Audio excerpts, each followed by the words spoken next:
Ok, bienvenidos, estimados estudiantes. La idea de esta clase es revisar las propiedades de los cuantificadores. Acuérdense el cuantificador universal, el cuantificador existencial y el efecto que tiene de cambiar el orden de estos cuantificadores cuando están haciendo una función sobre distintos predicados. ¿De acuerdo? Entonces, abordemos el siguiente ejemplo. Imaginemos que queremos expresar que los números naturales son infinitos. ¿Sí? O sea, yo quiero expresar que los números naturales es un conjunto infinito. ¿Sí? Por lo que es lo mismo que no existe un número entero, ¿sí? Positivo, que sea mayor que todos los demás. Entonces, usando los cuantificadores universales y existenciales, yo podría escribir esto. Para todo m que pertenece a los naturales, existe un n que pertenece a los naturales, tal que n es mayor que m. ¿De acuerdo? Entonces, ¿qué sucede si ahora le cambio el orden a esos cuantificadores? Y escribo, existe un n que pertenece a los naturales, tal que para todo m que pertenezca a los naturales, n es mayor que m. Miren, yo quería decir que el conjunto de los números naturales era infinito. Y miren lo que estoy diciendo aquí. Estoy diciendo que el conjunto de los números naturales es acotado y por lo tanto es finito. Es decir, lo que estoy diciendo es que existe un número entero positivo que es mayor que todos los enteros positivos. O sea que los números naturales irían hasta aquí. Pones el 0 no, 1, 2, hasta n. Porque existe un n que es más grande que todos los demás. Hasta eso sería todo el conjunto de los números naturales. Entonces, miren, ¿de dónde surgió eso? Del simple hecho y trivial hecho de intercambiar los cuantificadores, el cuantificador universal y el cuantificador existencial. Son del simple orden y de la simple permutación. Ahora bien, entonces, en general, de ese ejemplo tenemos claro que no se pueden intercambiar el cuantificador universal con el cuantificador existencial sin que se cambie el efecto de lo que estás diciendo. De hecho, este efecto aquí fue drástico. Aquí estamos diciendo que el conjunto de los números naturales es infinito, como efectivamente lo es. Y miren, aquí estamos diciendo que el conjunto de los números naturales es finito. Solo hasta ahí, solo hay n números naturales. Ahora, ¿qué pasa si tenemos los mismos cuantificadores? ¿Sí? O sea, si los cuantificadores son del mismo tipo. Es decir, si ambos son cuantificadores universales o ambos son cuantificadores existenciales. Entonces, analicemos la siguiente proposición. Alguien tiene un profesor más joven que él. Es decir, en el aula, o hay un estudiante, supongamos que el dominio del discurso es la universidad. Entonces, en la universidad hay una persona que tiene un profesor más joven que él. ¿Sí? Bueno, a mí me sucedía cuando comenzaba a trabajar. Pero casi siempre había alguien mayor que mí. Entonces, para escribir esto simbólicamente, primero vamos a escribir, existe un X y X tiene un profesor más joven que X. Entonces, para decir X tiene un profesor más joven que X, vamos a utilizar el la simbología PYX para decir o representar Y es profesor de X y a J de YX para representar Y es más joven que X. Entonces, lo que estamos diciendo aquí es que existe un Y, ¿sí? Existe un Y, ¿de acuerdo? tal que Y es profesor de X, ¿sí? Y Y es mayor que X. Pero si sustituimos esta última expresión en la primera, entonces nos quedaría, existe un X y existe un Y, tal que Y es profesor de X y Y es mayor que X. Pero si lo cambiamos, lo vamos a leer, existe un Y, existe un X, tal que Y es profesor de X y Y es mayor que X. Lo mismo, lo mismo. ¿Ok? Entonces sí se pueden intercambiar. De la misma manera con los cuantificadores universales. ¿Sí? Imaginemos que G de XY representa a X le agrada Y. Y A de X representa X admira a Y.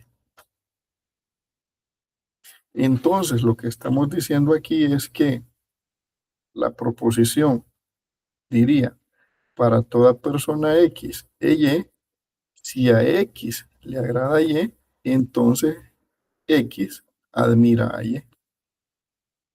¿Sí?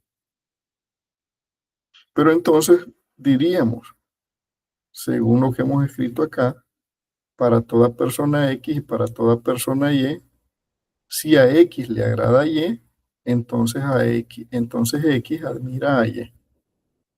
¿Sí? ¿De acuerdo? Pero si le damos vuelta, ¿sí? Si le damos vuelta aquí, diríamos para toda persona Y y para toda persona X, si a X le agrada Y, entonces X admira a Y. Es lo mismo, es lo mismo, es lo mismo. Ya está. Entonces se pueden intercambiar eh, los cuantificadores existenciales y los cuantificadores eh, universales cuando estén repetidos. ¿De acuerdo?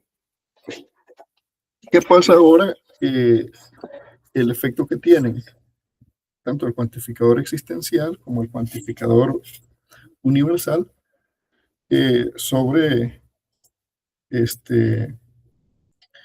conjunciones, ¿sí? Negaciones o disyunciones. ¿Sí? O sea, supóngase que ah, nosotros tenemos la proposición, ¿sí? Que es una proposición verdadera, todo número natural es par o impar. Sí, ya sabemos, dado un número natural X, ese es par o es impar. ¿Sí? Y asumamos que representamos P de n como n es un número par y a I de n como n es un número impar. Entonces, esta proposición verdadera la podemos escribir para todo número natural, se cumple que P de n o I de n. O sea, se cumple que es par o es impar. Y ahí, hasta ahí está todo bien. Pero si nosotros nos sentimos tentados a utilizar una especie de ley distributiva, ¿sí? Como que si nosotros nos sintiéramos tentados a utilizar una especie de ley distributiva y distribuyéramos el cuantificador universal sobre el signo de agrupación, paréntesis, nos quedaría para todo n, P de n, o para todo n, I de n. Es decir, aquí estamos diciendo para todo número natural es par, o todo número natural es impar. Sí, lo vuelvo y lo leo. Todo número natural es par o todo número natural es impar. Entonces, o todos los números naturales son pares o todos los números naturales son impares, lo cual claramente es falso. Entonces, fíjense, pasamos de un predicado con valor de verdad verdadero a un predicado con valor de verdad falso. O sea, nada que ver, solo porque por el hecho de haber sentido la tentación de hacer el proceso de distribución. ¿De acuerdo? Entonces, no se puede hacer. Analicémoslo ahora el caso con el existe. Ah, supongamos, okay, déjenme ir aquí, listo. Eh, supongamos que tenemos la proposición, existe un número natural que es par y es impar al mismo tiempo. Así se leería esto. Existe un número natural que es par y es impar al mismo tiempo. Claramente esto es falso. Sí, es una proposición falsa, ¿sí? Un predicado falso. ¿Sí? No hay ningún número que sea par e impar a la vez. ¿Sí? Eh, si distribuimos el cuantificador existencial sobre la conjunción, entonces estaríamos diciendo, existe un número natural n que es par y existe un número natural n que es impar.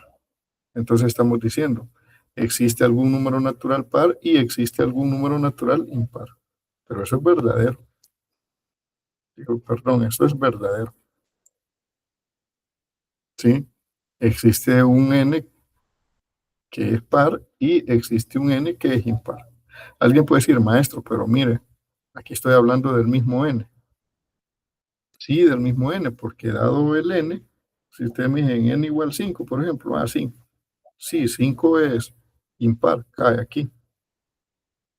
Si me das este, es decir, ya no cae aquí. Existe un n que por ejemplo natural, es el que existe un n natural que es eh, par y existe un n que es natural y n es impar. Entonces, existe algún número natural par y que existe algún número natural impar. Entonces, hay algún número que es par y hay algún número que es impar. Sí, entre todos los naturales eso es verdad.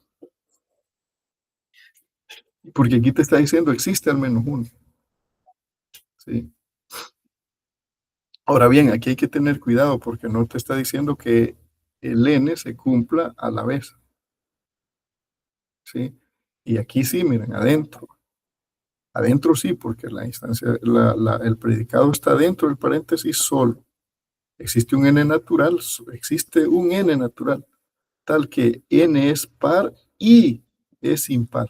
Y aquí existe un n natural que es par y existe un n natural que es impar. ¿Sí? Entonces no es lo mismo. Entonces no podés mover el cuantificador existencial dentro de los paréntesis cuando usted en general en ese caso una conjunción. ¿Sí? Ok. Damos la negación de las proposiciones con cuantificador. Okay. Imagínense que yo tengo el enunciado P de X, X es mayor que cero, X cuadrado es mayor que cero, y el dominio del discurso es el conjunto de los números reales. Sí, el conjunto de los números reales. Entonces, si yo quiero simbolizar, ¿sí? Simbolizar que el cuadrado de todo número real es mayor que cero, yo puedo escribir para todo X que pertenece a R, X cuadrado es mayor que cero, entre paréntesis. ¿Sí? Pues supongamos ahora que yo quiero negar eso. ¿Sí? Es decir, yo quiero escribir eh, de manera negada esto. Entonces, así en general, negar eso. Yo quiero negar que para todo X que pertenece a los reales, X cuadrado es mayor que cero. Lo niego. Pero entonces, con lo que vimos, simplemente yo necesito ponerle un no. O sea, utilizo el signo de agrupación corchete y a eso le pongo no, lo niego. No, para todo X que pertenece a los reales, X cuadrado es mayor que cero. Luego yo tengo que ver qué significa eso, darle sentido en español, pero en lenguaje estrictamente matemático y simbólico queda así. No, para todo X que pertenece a los reales, X cuadrado es mayor que cero. ¿Cómo lo leeríamos en español? no todos los números reales tienen un cuadrado mayor que cero. Aquí habría que agregarle, ¿no? No todos los números reales, ¿sí? Tienen un cuadrado mayor que cero. Pero si yo estoy diciendo que no todos los números reales tienen un cuadrado mayor que cero, es porque hay alguno, al menos uno, ¿sí? Entonces existe al menos un número real cuyo cuadrado no es mayor que cero. Pues entonces, miren, negar el cuantificador universal es venir y usar el cuantificador existencial y negar la proposición. Entonces, existe un x que pertenece a R y no x cuadrado mayor que cero. Es decir, que no cumple que x cuadrado sea mayor que cero. Pero eso pueden existir formas matemáticas equivalentes. Equivalentemente yo puedo escribir, existe un x que pertenece a los reales, tal que x cuadrado es menor o igual que cero. Entonces, la negación de lo que partimos, el no para todo x que pertenece a R, P de x, esa negación implica el existe un x que pertenece a R, tal que no P de x. ¿Sí? Entonces,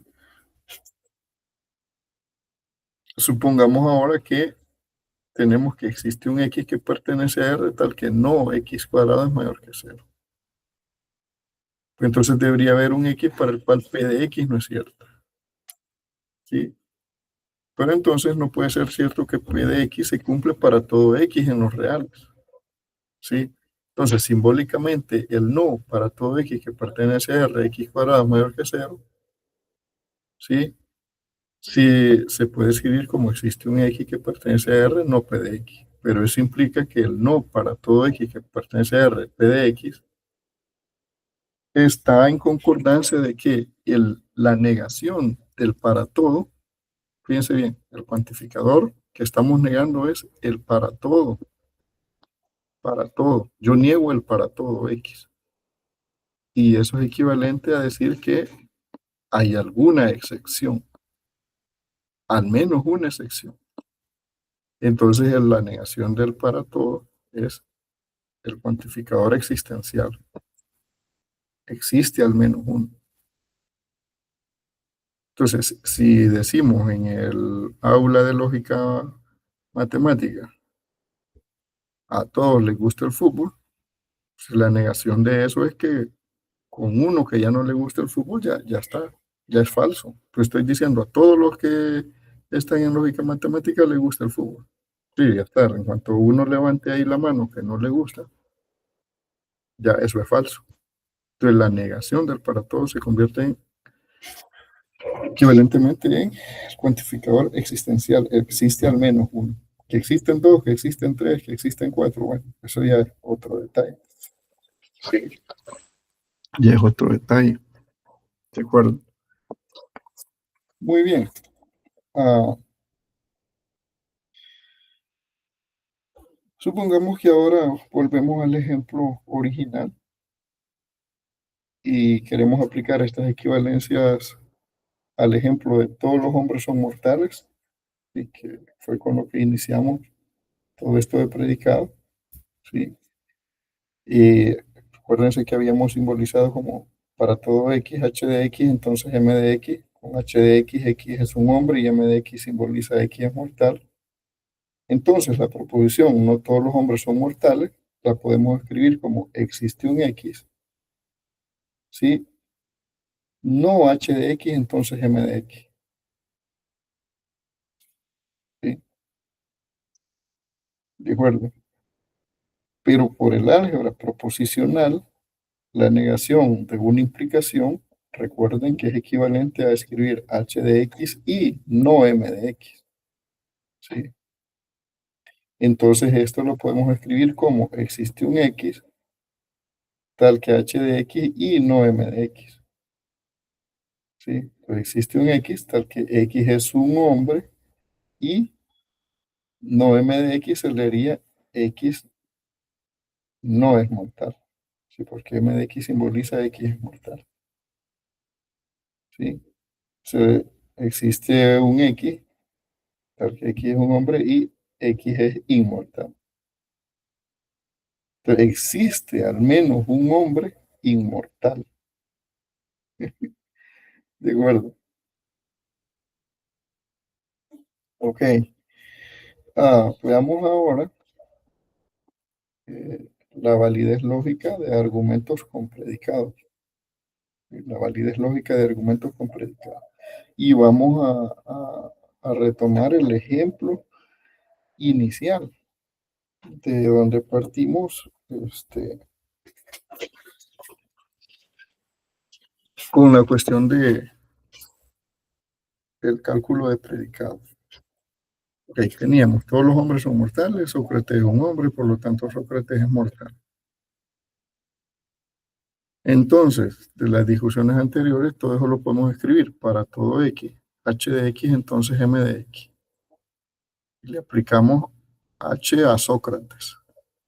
Por lo tanto, M de Sócrates. ¿Sí? Donde H de X es el predicado, recordemos, X es un hombre, M de X es el predicado, X es mortal. Sócrates es un hombre, entonces Sócrates es mortal.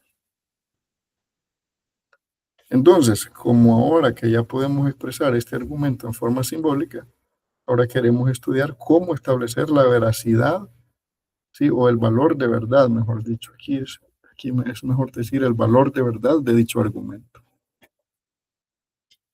Entonces vamos a utilizar 4 reglas de inferencia que son ampliamente utilizadas en los argumentos matemáticos.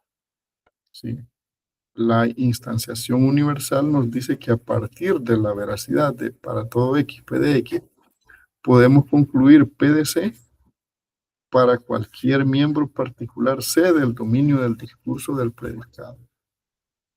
Entonces, si yo estoy diciendo, todos los estudiantes de lógica matemática les gusta la Coca-Cola, y yo tomo a un estudiante de lógica matemática, entonces ya está. Voy a saber que a ese estudiante le doy una Coca-Cola y se la va a tomar tranquilamente. Sí, se la va a tomar tranquilamente, sin duda. Y porque como estoy partiendo de que el predicado es verdad en todo el universo del discurso, si yo digo, todos los estudiantes de lógica matemática les gusta la Coca-Cola. A todos los estudiantes de lógica matemática les gusta la Coca-Cola. Y vengo yo y saco un estudiante del curso de lógica matemática y le regalo una Coca-Cola, entonces yo estoy 100% seguro que le va a gustar. ¿Sí? ¿De acuerdo?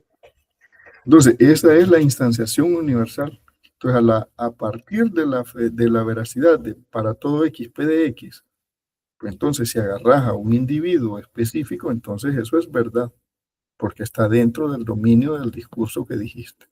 El mejor ejemplo es lo que acabo de decir. Ok, analicemos entonces este ejemplo que traemos ahí. Todos los hombres son mortales. Sócrates es hombre, por lo tanto Sócrates es mortal. Si utilizamos la instanciación universal, podemos concluir que H de Sócrates, entonces M de Sócrates. A partir de, para todo X, H de X, entonces M de X. Y eso se va a convertir para todo X, H de X, entonces M de X. Y le aplico H de Sócrates, ¿sí? Entonces M de Sócrates. O sea, H de Sócrates, por lo tanto M de Sócrates. ¿Sí? Acuérdense que dije que estos 3 puntitos se leen, por lo tanto. Entonces, podemos aseverar la veracidad de la conclusión por modus ponens. ¿Sí? La generalización universal nos dice que si P de C se cumple para cada uno de los elementos C del dominio del discurso, entonces para todo X, P de X es verdadero. Pero fíjense aquí, o sea, yo analizo para cada, le pregunto a cada estudiante del curso de lógica matemática, le pregunto, ¿te gusta la Coca-Cola? ¿Te gusta la Coca-Cola? Y sigo, ¿te gusta la Coca-Cola? Hasta el último, hasta el primero, hasta el último. Ya está, todos dijeron que sí. Como todos dijeron que sí, entonces yo ya puedo decir para todo X, P de X. Donde P de X es, les gusta la Coca-Cola. Ya lo ven. Sí, pero les tuve que preguntar uno por uno. De acuerdo. Ah, mm, miren analicemos el siguiente argumento sobre el dominio de todos los estudiantes de la escuela de matemáticas. A todos los estudiantes de matemáticas les gusta programar. Todos los alumnos de la escuela de matemáticas son estudiantes de matemáticas. Por lo tanto, a todos los alumnos de la escuela de matemáticas les gusta programar. Entonces podemos escribir M de X como el predicado, X es estudiante de matemáticas, P de X como a X le gusta programar. Entonces el argumento anterior lo puede escribir como para todo X, M de X, entonces Q de X. Para todo X, M de X, por lo tanto para todo X, Q de X. Entonces la premisa, ¿sí? De la premisa sabemos que M de X sub 0, entonces X sub 0 es cierta. ¿Sí? Porque estás diciendo, a todos los estudiantes de matemáticas les gusta programar. Todos los alumnos de la escuela de matemáticas son estudiantes de matemáticas. Por lo tanto, a todos los alumnos de la escuela de matemáticas les gusta programar. Entonces, esto es cierto para un X sub 0 arbitrario. Entonces, M de X sub 0 es cierto para ese X sub 0 arbitrario. Entonces, finalmente utilizamos modus ponens con estas dos proposiciones para decir, por lo tanto, Q de X sub 0 debe ser cierto para el X sub 0 arbitrario que agarraste. Entonces, es cierto este predicado. Para todo X, Q de X es verdad. Miremos este ejemplo 2.2. Analiza la veracidad del siguiente argumento lógico. Todo el que aprueba los exámenes de lógica aprueba la materia. Ok, hay un tío, hay alguien ahí que aprobó todos los exámenes de lógica. Por lo tanto, hay alguien que aprobó lógica matemática. ¿Cómo lo podemos escribir? Si A de X es el predicado, X aprobó todos los exámenes de lógica. Y P de X es el predicado, X aprobó lógica matemática. Para todo X, A de X, entonces P de X. Esto es lo que estoy diciendo aquí. Todo el que aprueba los exámenes de lógica aprueba la materia. Entonces, A de X, si X aprobó todos los exámenes de lógica, entonces P de X, es decir, entonces X aprobó la materia. Entonces, el discurso dice, todo X o toda persona X que apruebe todos los exámenes de lógica, entonces aprueba la materia. ¿Sí? Pero entonces, si a eso le agregas, hay alguien que aprobó todos los exámenes de lógica. Entonces vos puedes decirle, entonces hay alguien que aprobó lógica matemática. ¿Cómo escribís eso de hay alguien? Lo voy a borrar aquí. ¿Cómo escribís eso de hay alguien? Existe un X tal que ese X aprobó todos los exámenes de lógica. Entonces, como resultado, por lo tanto, ese X tuvo que haber aprobado la materia. Es decir, existe un X que aprobó lógica matemática. Entonces, aquí de la segunda premisa podemos utilizar la instanciación existencial para asumir A de E, donde E es el desconocido que aprobó todos los exámenes de lógica. No me importa saber quién fue. De la primera premisa podemos utilizar la instanciación universal para el caso especial de E. ¿Sí? Entonces, la instanciación universal, como estoy diciendo, que hay alguien que aprobó los exámenes. ¿Sí? Entonces, la instanciación universal podemos utilizar cualquier miembro del dominio.